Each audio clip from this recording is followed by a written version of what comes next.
आज ना छोट्या डाळिंबाच्या बागेला पाणी सोडलेलं, त्यामुळे नळीला पाणी आलं होतं. मग मी माझी कामे आवरून घेतली आणि डाळिंबाच्या रोपांनाही पाणी दिलं.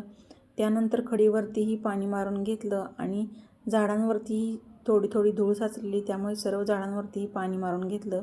जसजसा उन्हाळा येईल ना तसं धुळीचं प्रमाण खूपच वाढलेलं असतं, त्यामुळे अंगण आणि झाडं स्वच्छ केली ना की आपल्याला एक वेगळंच समाधान भेटतं.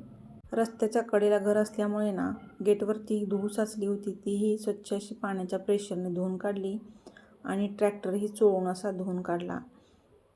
त्यानंतर आपली गाडीही स्वच्छ पाण्याच्या प्रेशरने चोळून धुवून काढली. नळीला पाणी आलं ना की मला खडीवरती झाडांवरती पाणी मारायला ना खूप आवडतं. अंगणामध्ये ना स्वच्छ झाडून पाणी वगैरे मारून घेतलं ना की वातावरण अगदी छान आणि मन अगदी आनंदी होऊन जातं. तुम्हाला आमचं अंगण कसं वाटलं नक्की सांगा आणि आपल्या चॅनलला सबस्क्राईब मात्र नक्की करा. भेटूया पुढच्या व्हिडिओमध्ये. तोपर्यंत बाय.